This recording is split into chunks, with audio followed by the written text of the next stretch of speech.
Chapter 6, A Bard at Dunn's Green. "Come on," Janner grumbled, relieved but annoyed at himself for panicking.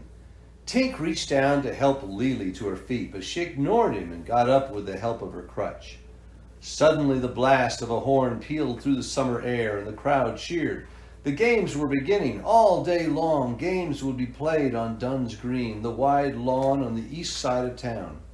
Participants and spectators would stay there for most of the afternoon watching sack races, handyball, zibzee, and wiggle the chicken. Everyone lay on quilts in the soft grass and watched the sports, nibbling treats purchased in town. And that was exactly what Janner had in mind to do if they could ever get there. Janner pulled Lily along by her free hand and urged Tink to keep up. "Could you two walk any slower?" Tink was far more interested in the delicious smells wafting from the kitchens and makeshift stands, where merchants were selling baked butter dough pastries and fire-cooked swisher fins. "Hang on, I want a berry bun." Tink dug into his pocket with the hand Janner wasn't tugging. Janner was losing his patience. "I'll buy you a berry dumpling later if you want. Come on," he grumbled. Tink relented, casting a long, regretful glance over his shoulder at a plump man in an apron, basting a platter of buns with bright red jam. When they finally arrived at Dunn's Green, the Igabee children sat on the lawn and watched the festivities all morning and into the hot afternoon. When the sun slipped westward and the shadows began to lengthen, the people chattered more and more. At dusk, the sea dragons would come, and the people would perch on the cliffs to watch them dance by the light of the moon.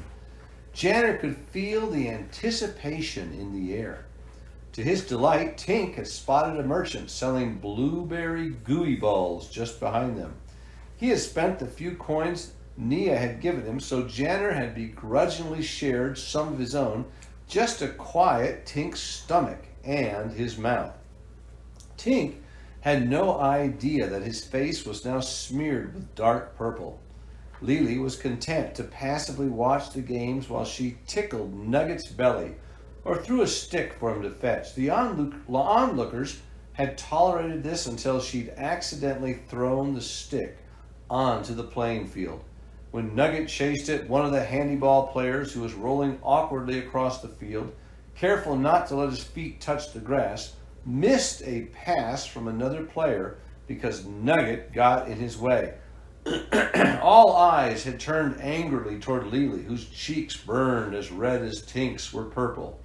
But when the onlookers saw Lily's crutch, they softened their glares, and the game continued. Janner was glad that Lily was too busy scolding Nugget to notice the crowd's pity, or she would have been even more upset. Janner was as excited about all the unfamiliar faces around him as he was about the games. He wondered where all these people had come from, though the attire gave some folks away. The Torboro citizens, for example, all dressed alike. The men wore little black hats, coats with long tails in spite of the summer heat, and pants pulled up to a shocking height. The buckles of their belts sat just a little below their chins. The fashionable women wore frilly dresses with patterns that depicted the noses of various animals.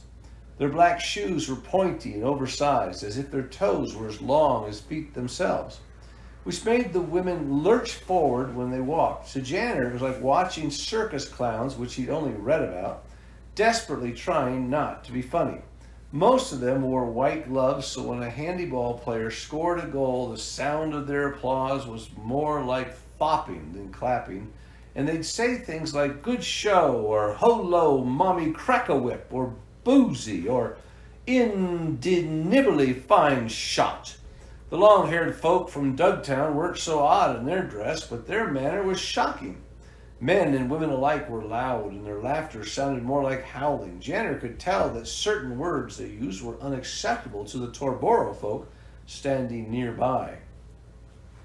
But the Dugtowners were oblivious. They growled and guzzled and made such a jolly racket that it was hard not to like them in spite of themselves. Each stranger in Glipwood that day was a reminder to Janner that he had never left the town.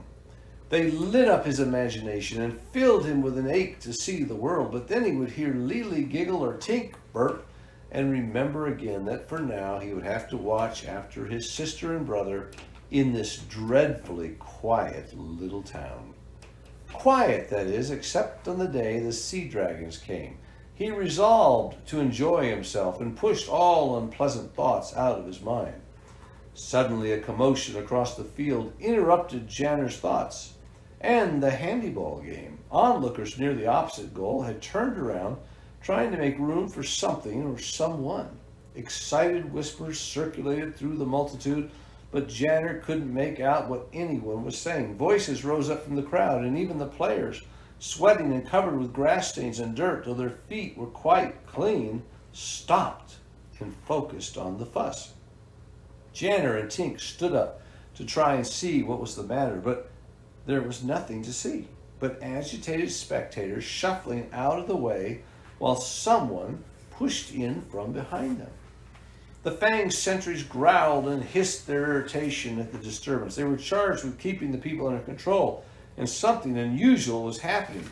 As much as they hated the Screens, they weren't interested in doing any extra work on a hot day like this.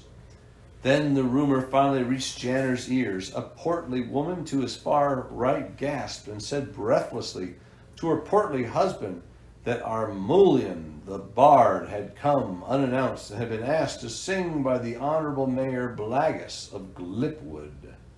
Tink and Janner looked at one another in disbelief. Armulian, the bard, was there in Glipwood?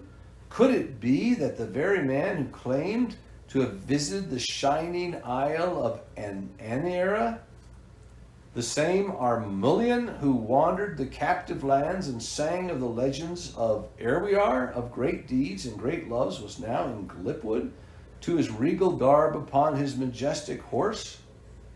All thoughts of the handyball game vanished. The players were greatly relieved about this fact and stood up moaning and stretching. Two burly men rolled an empty wagon to the center of the playing field. Mayor Blagus mounted the makeshift platform with a grunt, and it creaked beneath his weight. He had eaten a few too many sugar butter pastries in his day. He wore dark leggings and a bright red shirt. A gaudy yellow feather sprouted out of his hat, and he curled his mustache self-importantly. Blagus held his hands out to silence the audience, and he turned to address the Fangs. With our all-wise and stunningly handsome and powerful and swift soldier's permission, he said, bowing deeply so that his belly touched his knees, we would like to hear a song or two from the bard Armulian. We beseech your lordships this trite pleasure, for which we will give you our eternal thanks and servitude. Speak for yourself, Tink muttered with a sideways glance at the Fangs, whose scaly smirks showed how much they were enjoying the mayor's groveling. One of the Fangs nodded and let out a slitherly growl that polluted the air like smoke. We thank you, kind masters. Mayor Blagus cleared his throat. His tone changed abruptly to the regal, inflated voice he had used for many years before the Great War. My dear friends and neighbors, an honor rarely bestowed has risen on us like a warm sun, he announced. Armulian, the bard, tail spinner of the imaginary shining isle of Anera, has chanced to join us in Glipwood on this fine day. He has accepted my invitation to perform for us. Please welcome this son of Scree to Glipwood by the sea. Ladies and gentlemen, I give you Armulian, the bard. A bedraggled man stepped up to the wagon with a worn whistle harp under one arm. The smile on his leathery face reminded Janner of a mischief-minded little boy about to disobey. Armulian winked at the crowd and bellowed, "Hello, dear Screens, Fangs are ugly."